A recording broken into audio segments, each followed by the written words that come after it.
Hi, how are you? Welcome back. Rush Limbaugh here on the cutting edge of societal evolution. There's another news story that came out. This is in the New York Post. But I guess it's actually been in more places, and I just read it first in the New York Post. Jodi Kantor, who is a infobabe reporter for the New York Times, has a book on the Obamas about to come out. It's some excerpts published over the weekend, and they reveal in this book that the White House put on a big Halloween party in 2009, right in the middle of the worst of the economic downturn. And it was an Alice in Wonderland themed party. It had Johnny Depp come in character and run the whole thing, along with a Hollywood director named Tim Burton. They had vials. I mean, this is a Hollywood theme party. It had vials of blood, but it was just an over-the-top, no expenses spared Halloween party in the White House that they didn't want anybody outside the White House to know about. And the reason they didn't want anybody to know about it is because they were putting on a dog and they were spending money left and right and having a grand old time in the midst of massive economic pain throughout the country. Unemployment, job prospects dwindling for a lot of people.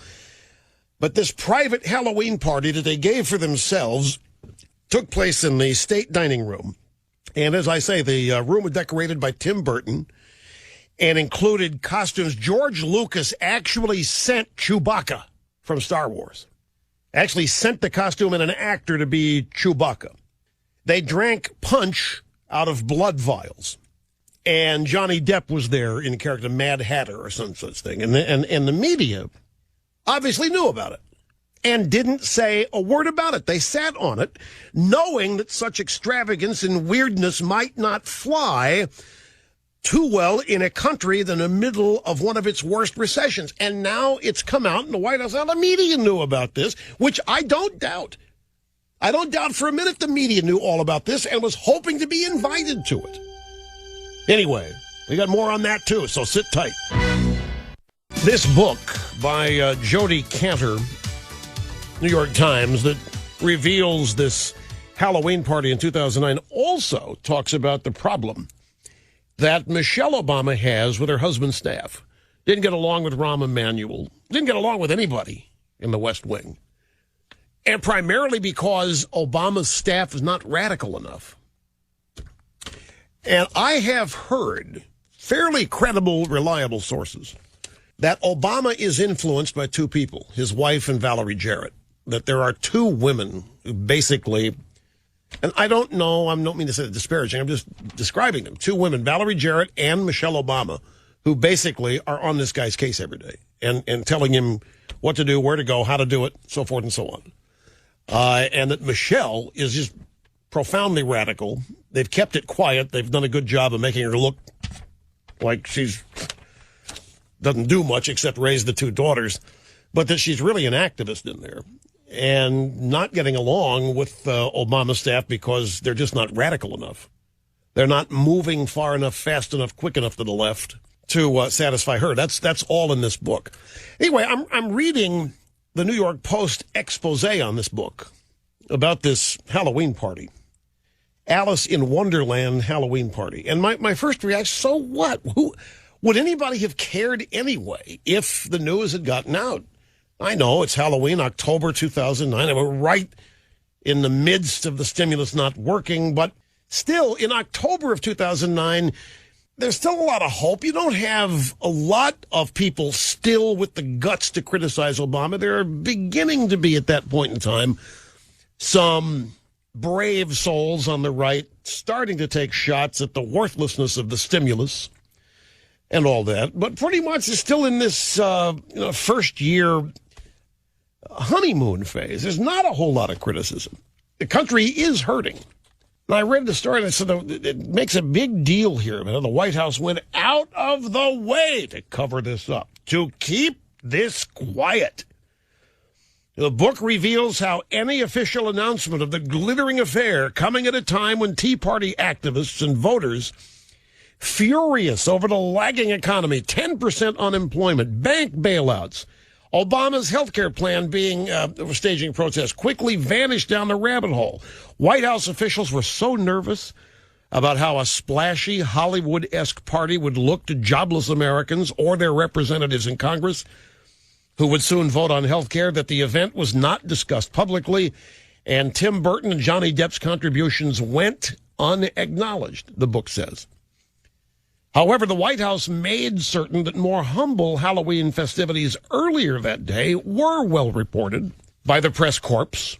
And then the Obamas went inside. They basically had a bunch of kids over on Halloween, and that's what made the news. You know, traditional White House Halloween bash.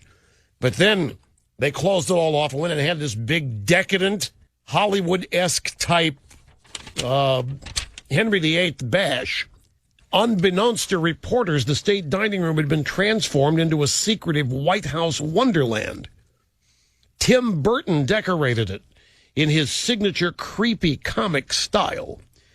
His film version was about to be released, and he had turned the room into the Mad Hatter's Tea Party.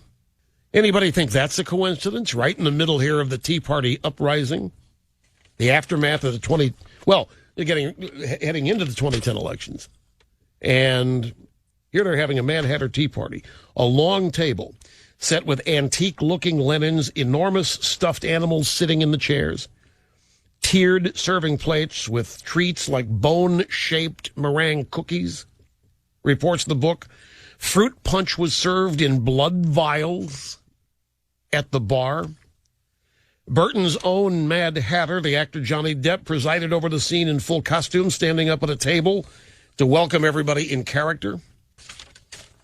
The book also reveals this little anecdote. One morning during his Senate campaign, Obama did not show up to a meeting with donors.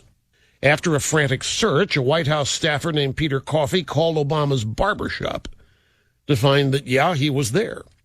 The president then confronted Peter Coffey about the call later in the day. Obama said, "The relationship between a black man and his barber is sacred.